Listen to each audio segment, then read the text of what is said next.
Okay, so let's please. So good morning. So today lesson will be on LO3. During our lesson one, lesson two, we discuss about why chain. We quoted example of chain management. We discuss about living three-step model of chain, quarter model of chain, organization cultures. We discuss about handy, Hofstadter, and cultural web. And today lesson is our LO3, which is about organization, understanding and leading chain, and investigate how the forces driving and restrain chain influence leadership decision making. So when we think about Nokia, we quoted example of various other company. They not chain themselves according to external environment, which is mean political, economic, social, and technological, and they're not sustained in a way. So in any country or any department, there are some forces are the driving forces. They say we need to be changed. We have to change. If we don't change as a country, as an organization, we can't really sustain. But there are some forces are the resisting change are those known as a constraint forces influence leadership decision making. So we need to be make sure we need to be focused on the restraint forces to cope these issues.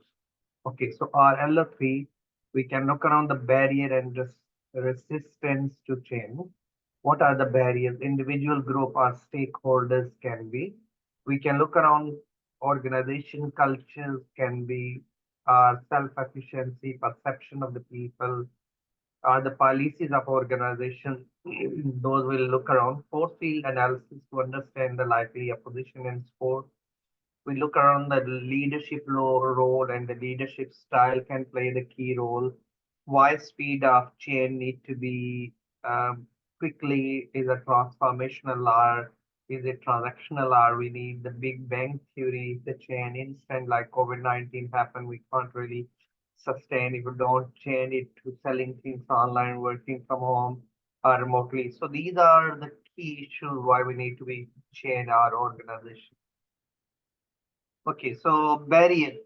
Barrier is mean a hurdle, obstacle, which we have, in our organization, and we how we can tackle them to our remove those barriers to chain for the chain.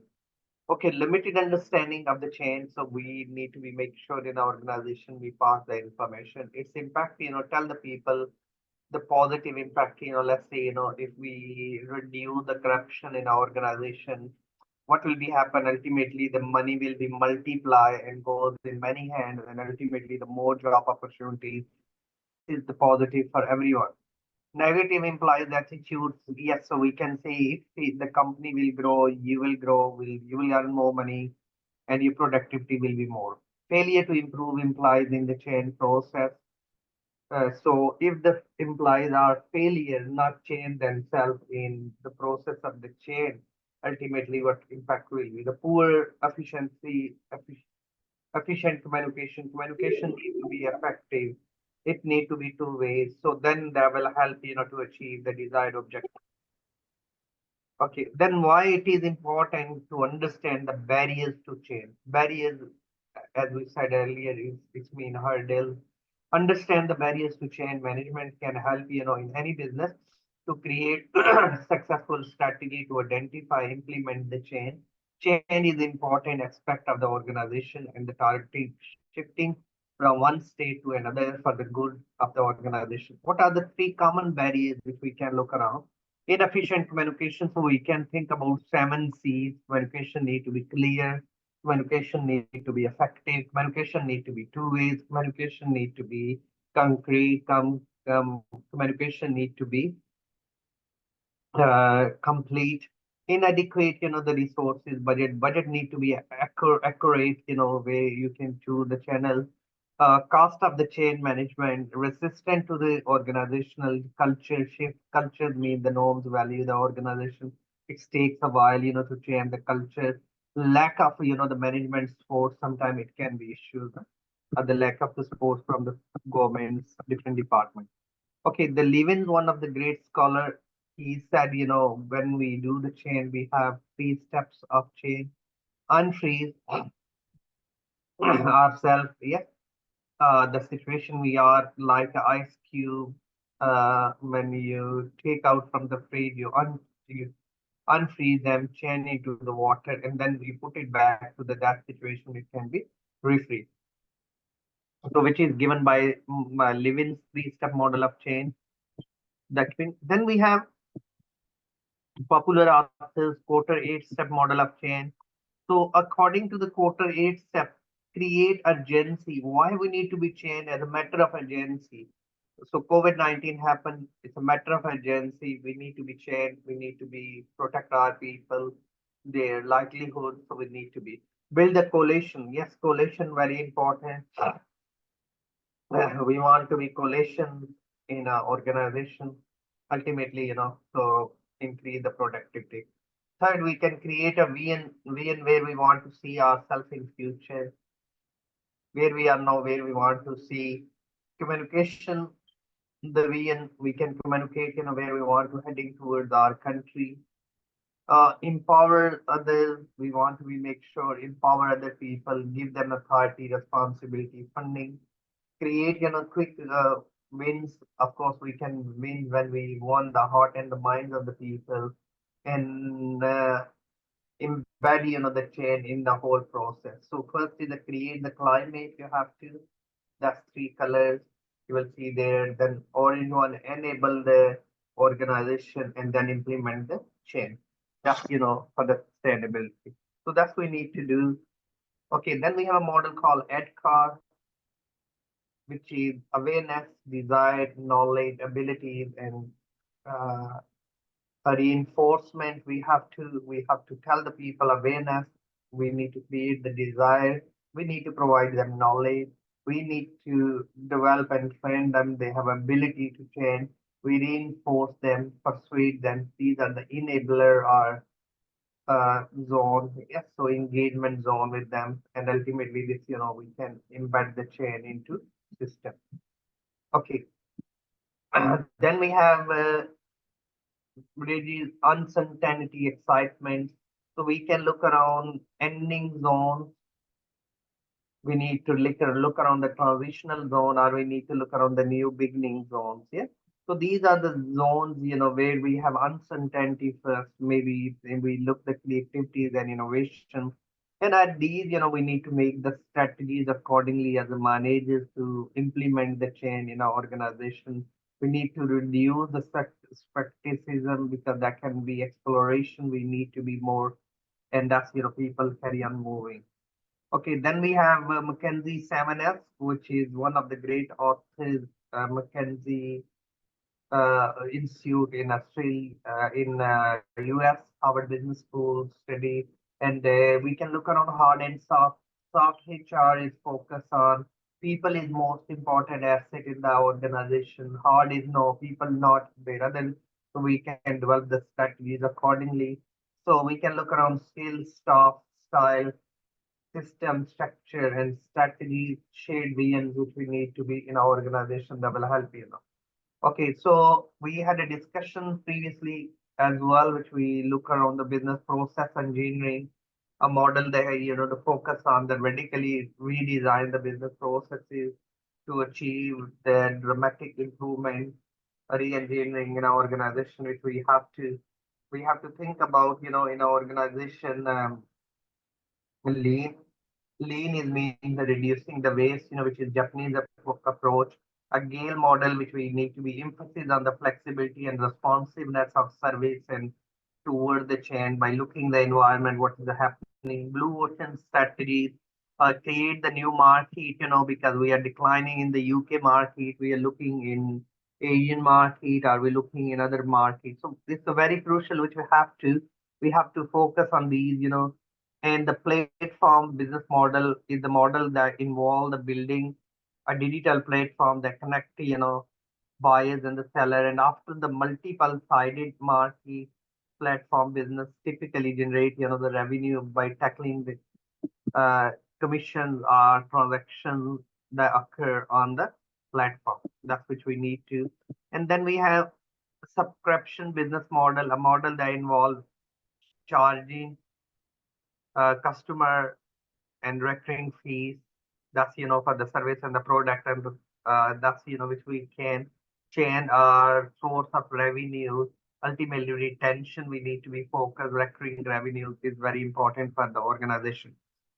Different level of resistance in the individual group and the organization is resistant to change. Sometimes the people don't want to change. Is individual level resistant, can be group level group, of the people. They don't, maybe they have a fear, they have anxiety, they think, they don't have a practical facts and figures. We had a discussion in the previous lesson as well, but we're looking at repeating a few bits and pieces.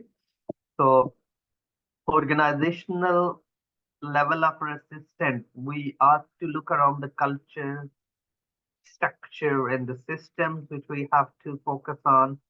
Organization cultures can be, we need to be powerful force here, shape the attitudes. We have to change the culture. If the abusive culture in the organization, if the culture is stealing things, if we have to think about if the power is being only the top level, so we have to decentralize organization structure, the culture where the people have the respect, honor, and deeply the sense of the owner in the business. They're not the servant in the business. So then we have a second, said Edgar, he gave the organization cultural model, underlying the exemption, unconscious belief, determine the group members, perceive, think, sometimes it can be. So that's why we use the term think globally, act locally, expose value, the reasons and the rationalization why the members behave the way they do in organization. Artifacts, which we can look around the visible environment of the firm, include, architectures, technology, office and layout, and more. That's, is quite crucial, which we need to be look around to achieve the organization objective. Okay.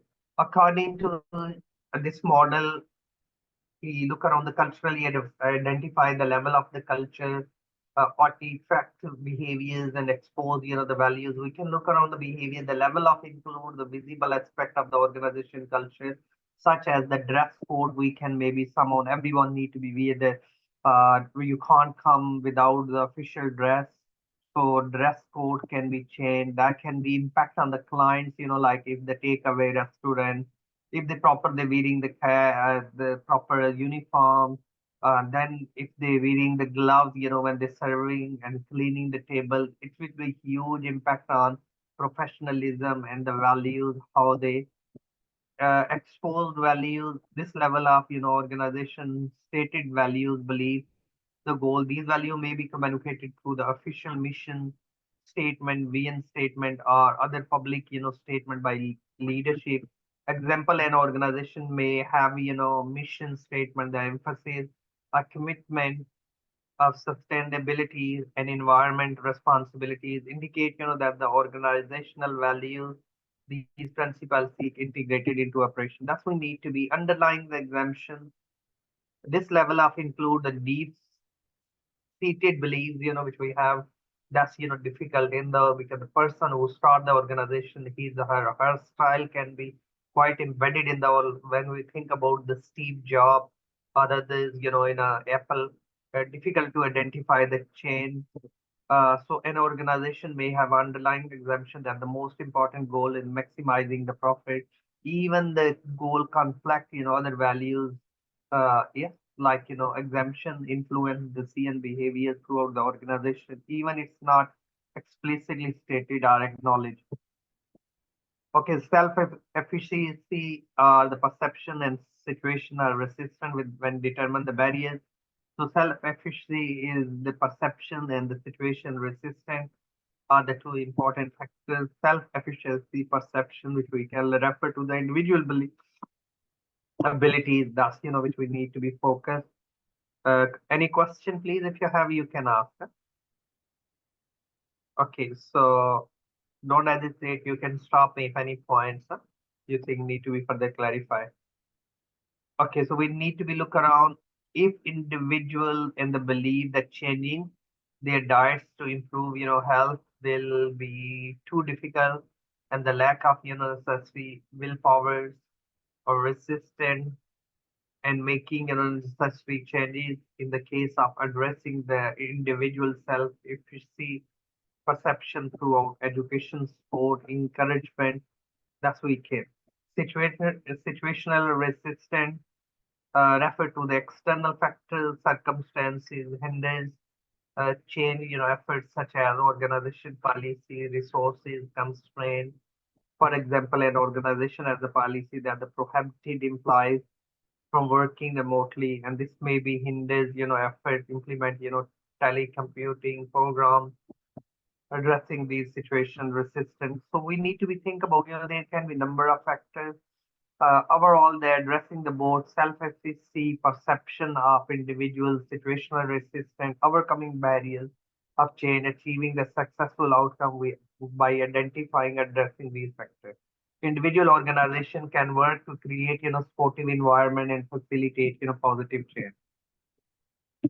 Okay, barriers can be group or the organizational level.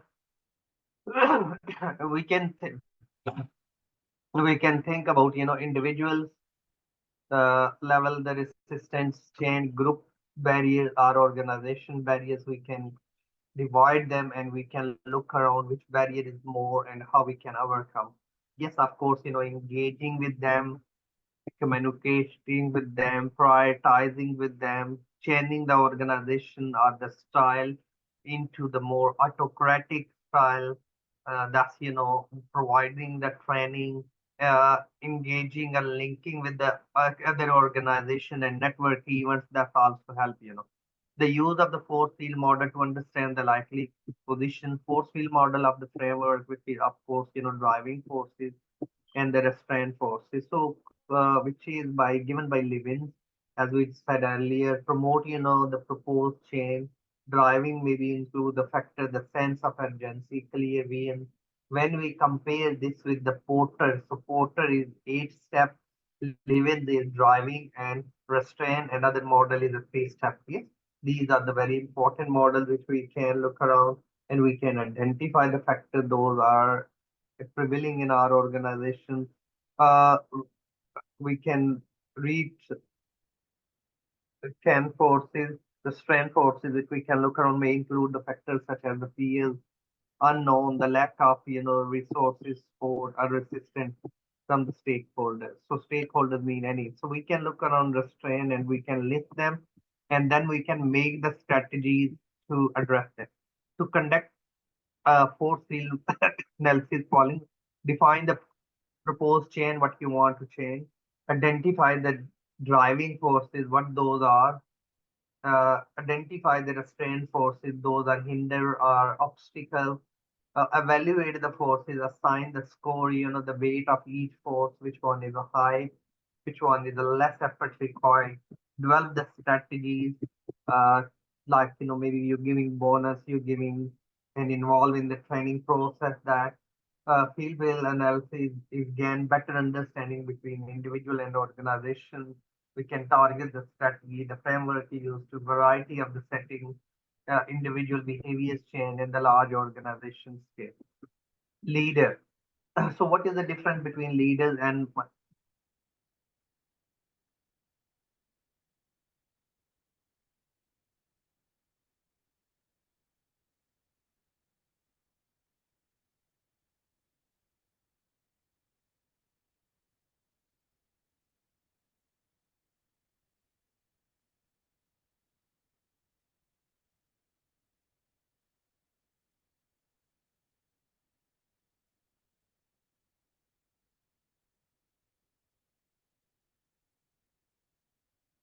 okay, so we can look around the leaders. Leaders mean anyone who has the power to satisfy human needs and wants the leaders. Yes, leaders decision is very important role in organization. Leader must be balanced input, the various source. The good leader consider the perspective of their team members and the stakeholders and other relevant parties, options, the path, and the align with the organization values. Leaders should be decisive while important to gather the information, seek input from the others, and leaders must be ultimately make decisions indecision and can lead to the missed opportunities and create confusion and frustration. But the leader need to address these. Effective communication is the key to address. We said earlier, effective communication two ways linked with the missions and objective of the organization. Leaders must be adopt.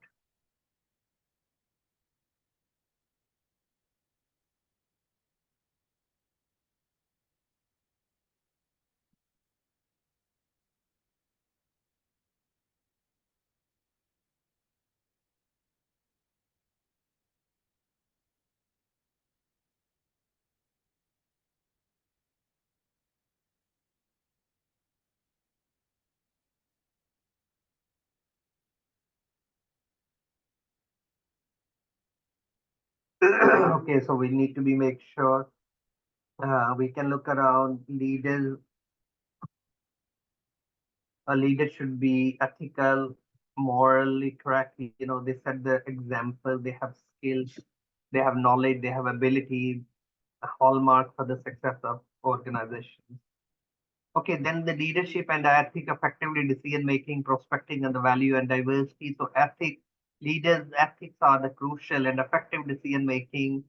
Respecting and valuing the diversity is quite crucial. Embracing the diversity and the foster inclusive environment, the values, yeah, which is quite crucial, which we can look around the background, and this help create the cultures, openness, collaboration, innovation, enabling, upholding ethical values, and the leaders should be model ethical. Yes, hold the values. That's quite crucial, which we need to be promoting transparency, honesty. Leaders should be communicate honest. Leaders should be humble. Leaders should be uh, decision makers, leaders in line with the missions and the value of the organization, and making decision based on the ethical principle. Like we need to be, which we need to be look around, and that's quite crucial, which we need to be carry on communicating. Huh?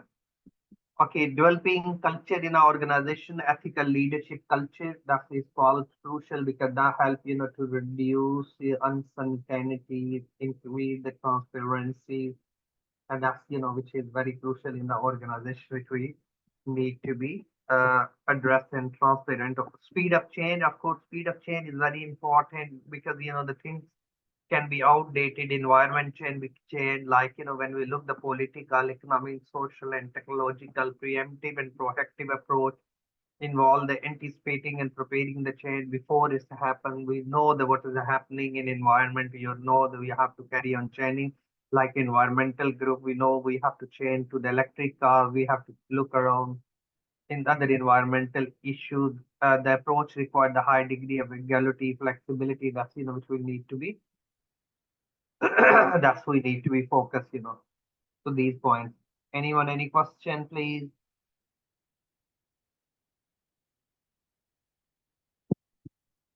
And calculate the risk.